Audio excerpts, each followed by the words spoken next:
9장 24절부터 34절까지 요한복음 9장 24절부터 34절까지. 이에 그들이 맹인이었던 사람을 두 번째 불러 이르되 너는 하나님께 영광을 돌리라.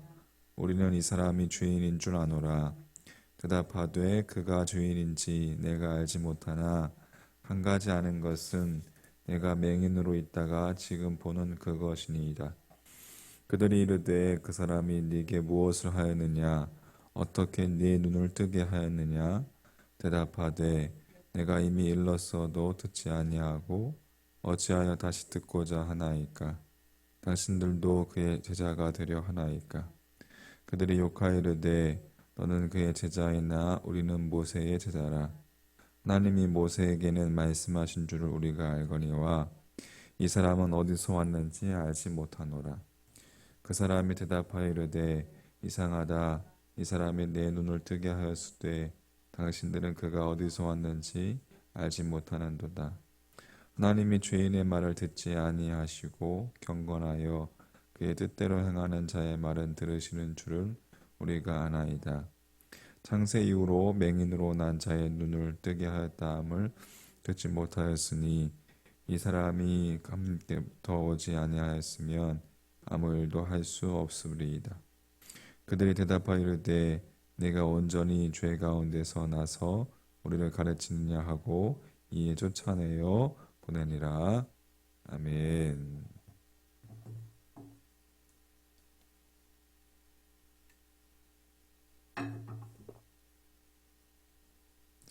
네, 이제 태어날 때부터 맹인이었던 이 사람이 예수님을 만나 육체의 눈뿐만 아니라 영적인 눈도 뜨게 됩니다. 영적인 눈을 뜨고 나자 이제 더 이상 약하고 미련한 자가 아니었습니다. 유대인들도 이 맹인이었던 자의 그 부모에게서 이제 원하는 답을 얻지 못했습니다. 그러자 이 맹인이었던 자를 다시 또 불러요. 다시 불러 소환해서 신문하는데 신문이라기보다는 협박이라고 해야 할 것 같아요. 유업을 가하면서 유대인 자신들이 원하는 답을 제시하고 그것에 동의하라고 요구하기 때문에 그렇습니다. 즉 그 예수님을 죄인이라고 먼저 죄인이라고 그렇게 그들이 이제 부추기는 것이죠. 24절 말씀. 자, 이에 그들이 맹인이었던 사람을 두 번째 불러 이르되 너는 하나님께 영광을 돌리라. 우리는 이 사람이 죄인인 줄 아노라라고 되어 있습니다. 자, 하지만 이 맹인이었던 자는 이 유대인들이 원하는 대답을 하지 않습니다. 유대인들이 어떻게 보게 되었는지 또 눈을 어떻게 뜨게 되었는지 다시 또 이제 물었을 때에도 이제 이 맹인이 너희들도 예수님의 제자가 되려느냐라고 그렇게 물으면서 도리어 도전적인 모습을 보이는 것을 우리가 볼 수가 있습니다. 이 맹인의 대답 속에서 예수님께서 안식일 규정을 안식일에 일을 하지 말아야 되는데 안식일에 눈을 고쳐준 안식일의 규정을 어겼다는 증거를 이 맹인의 고백을 통해서 찾아내고자 했던 것 같습니다. 하지만 맹인의 대답이 상당히 도발적인 대답을 하게 돼요. 이제 27절 말씀에 보면 대답하되 내가 이미 일렀어도 듣지 아니하고 어찌하여 다시 듣고자 하나이까? 당신들도 그의 제자가 되려 하나이까? 예수님이 누구이신지 알아가면서 점점 더 담대해지고 이 유대인들 앞에서도 이 맹인이 이제 떨지 않습니다. 우리도 떨지 않는 것을 우리가 볼 수가 있습니다. 우리도 예수님께서 구세주이시고 또 만왕의 왕이시라는 것을 우리가 알 때에 우리가 세상 앞에서 당당해질 수 있고 담대해질 수 있는 것이죠. 자, 유대인들이 자신들이 모세의 제자이고 또 하나님께서 모세에게 말씀하셨다는 것은 알고 있지만 예수님은 어디서 왔는지 모르겠다라면서 비웃었습니다. 이것에 맹인이었던 자가 예수님께서 자신의 눈을 뜨게 하셨는데 왜 그분이 어디서 왔는지 모르냐라고 대묻습니다. 30절 말씀에 그 사람이 대답하여 이르되 이상하다. 이 사람이 내 눈을 뜨게 하였으되 당신들은 그가 어디서 왔는지 알지 못하는도다.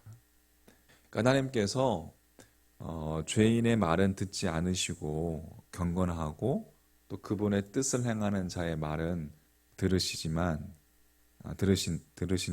들으시는데 예수님께서는 하나님께로부터 오신 분이 분명하다라고 그렇게 이야기하는 거예요.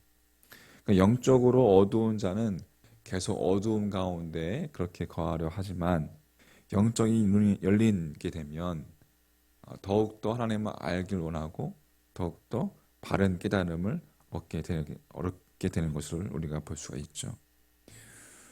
영적인 눈이 가려진 이 사람은 유대인들처럼 명백한 하나님의 표적을 볼지라도 그것을 의심하고 그것을 믿지 않습니다. 영적인 눈이 가려진 사람은. 하지만 영적인 눈을 띄어진 사람 그리고 영적인 눈을 뜬 사람은 영적인 일을 깨닫게 되는 것이죠. 영적인 눈을 뜨게 된 이 맹인이었던 자는 전에는 할 수 없었던 일, 즉 이 유대인들의 그 말에 응수하고 또 그들 생각의 모순을 지적하는 것을 이제 우리가 보게 됩니다. 자, 31절부터 보십시오.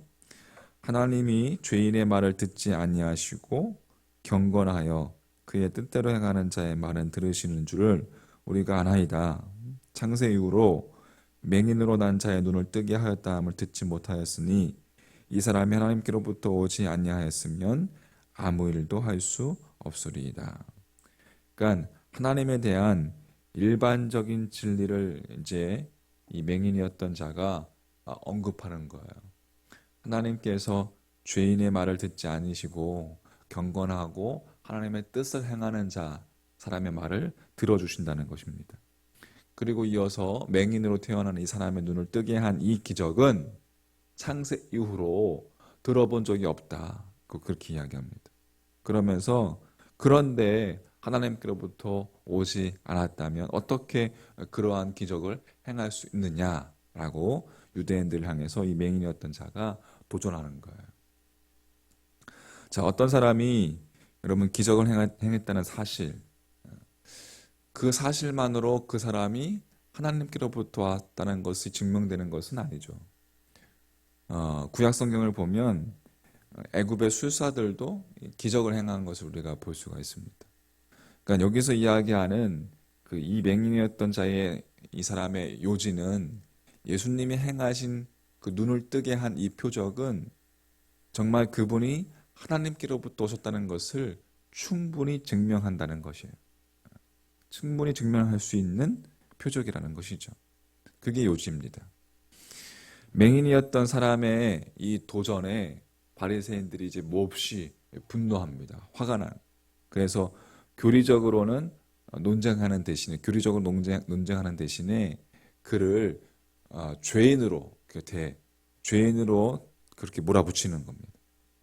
그리고 네가 온전히 죄 가운데 나서 우리를 가르치느냐라고 이렇게 말하면서 그들의 불쾌함을 표출하는 것을 볼 수가 있습니다.